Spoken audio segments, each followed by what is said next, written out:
Good deal, good deal. All right, so we will get started here. And let's just start with like rolling our shoulders back and down, trying to get some movement. Really think of posture. Think of chin in and the crown of your head reaching for the ceiling. It seems like in today's day, we're always looking down at a computer or our phones or something, and so our heads are kind of like jutting out more and more. So we need to keep getting our head into proper alignment, thinking of ears above our shoulders, rolling those shoulders back and down. Excellent. All right, let's go ahead and inhale, reach your arms up above head. Excellent. And go ahead, we're gonna lower the one arm and reach to the side. Really opening up your side spine. And back up. Now we'll switch to the other side. Really trying to reach that top arm to the side wall. Excellent, and release. We'll start standing a little bit here today. Let's go ahead, spread our feet wide. Try to, again, put pressure in the outside blades of your feet. Bend your knees and kind of rotate your hips back. Think of hinging at the hips. We'll go ahead and place our hands up above our knees here and try to keep the knees above your ankles. And we're just gonna drop the one shoulder down and pull up. And we'll switch, we'll drop the opposite shoulder down now.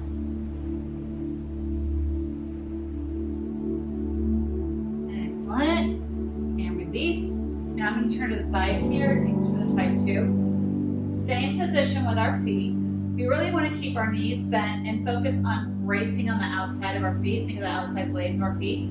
Go ahead, take your hands, clasp behind your back, and pull your hands down to the ground. Just releasing your shoulders away from your ears, basically. Again, chin in and the crown of your head reaching for the ceiling. Okay, so from here what we're going to do, we're going to start hinging forward. So think of flat back, rotating at the hips, hinging at the hips, flat back. Make sure you're braced here in your feet. Make sure your knees are bent. Pressing into the outside blades of your feet. Think of like you're trying to spread the ground apart with the outside blades of your feet. Then, once you feel stable here, we're going to go ahead and hinge a little more forward and release those arms, allowing them to drop over your head.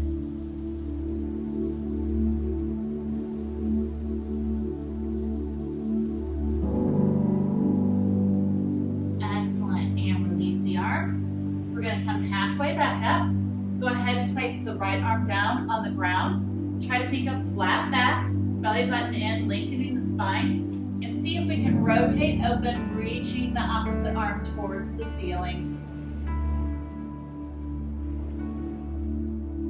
Excellent. We're going to take that hand down on the ground. Again, lengthen the spine, and then rotate open, reaching that arm to the opposite ceiling. Excellent. And release. All right, let's go ahead, lower down, hands and knees. And we'll work through some back movements here to warm up our back. So we'll go through cat and cow. So hands under your shoulders, knees under your hips. We'll go ahead and drop our belly for cow. Really rotate the hips to the ceiling, crown of the head to the ceiling, opening up the front of our spine. And then we'll reverse that. Really tuck your hips and drop the crown of your head, pulling that belly button in. Really opening up the back of your spine. Good, let's go to cow one more time. Really focus on rotating the hips, trying to get the hip flexors to release.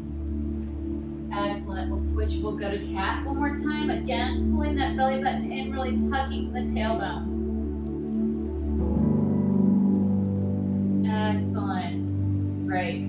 Okay, what we're gonna do now, we're gonna take that back leg, stretch that heel towards the wall.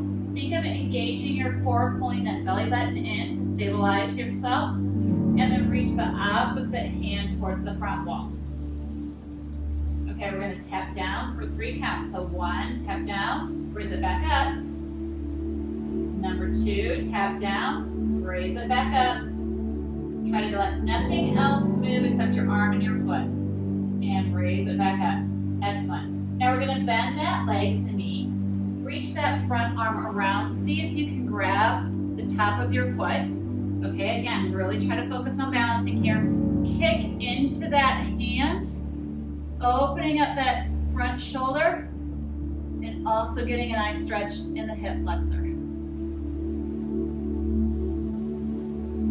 Excellent. It's also kind of helping to build up those core muscles and establish some balance there. Good job. You can release that. We'll switch sides.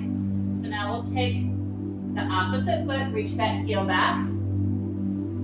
Back hand, reach it towards the front wall. Again, really engage the core, pull the belly button to the spine, lengthen the spine. Let's go ahead, tap down and raise it up. Tap down and raise it up. One more time. Tap down and raise it up. Good. Go ahead. Bend that back foot. Reach that hand around. Try to grab that top of the foot. Now kick into that hand. Really kick into that hand and just allow that shoulder to open up.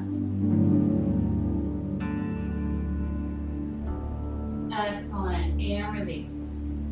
All right, so now we're gonna go knees wide, toes together. Think of rotating the hips back first, and then we're gonna drop back to child's pose. Lengthen out through the spine. Reaching the tailbone to the back wall, crown of the head to the front wall.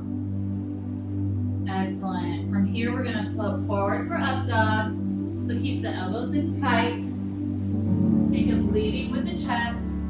Lifting the crown of the head to the ceiling, shoulder blades are back and down, pressing into the tops of your feet, really engaging your quads.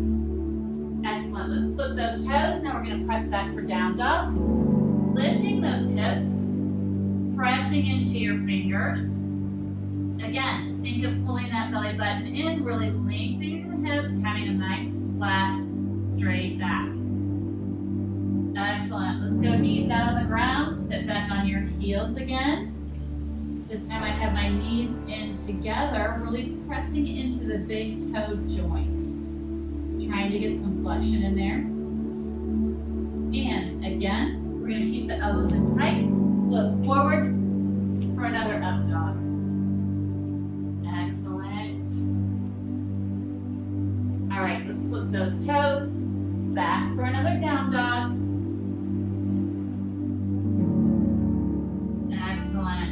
Go ahead, walk your left heel down, bend the right knee, and then we'll switch. Switch, again, trying to press into that big toe joint to get some mobility there, and switch. Excellent. Now then we're going to take our right knee into our chest, and 3-point up to the ceiling. Really reach it up to the ceiling. Release that left heel down. Excellent. Bring that foot up in between your hands. Excellent. Press into the ball of that foot. Let's go ahead, raise up to a low crescent lunge. Again, engage that back glute, engage that back hamstring. Good. Reach that heel out long. Press into the ball of the foot. Let's see if we can press up to standing. Really using all the muscles in both legs and lower down. Excellent. Now press up. Excellent. Really engage the muscles here. Lower down. One more time. Press up.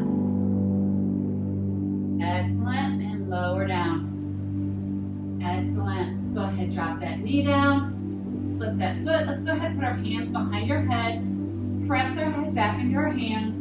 Again, think of lengthening up through the spine. If there's any sharpness in your back here, back out. Excellent. Getting into this hip flexor. Excellent. Let's drop our hands. We'll float back for our runner's lunge. Again, squaring the hips up. Good. Squaring the hips up, heel on the ground. I like to keep my knee bent. So what we're going to do is we're going to rotate at the hips, pulling that right hip back towards the back wall. As we hinge forward, flat back, getting into the hamstring.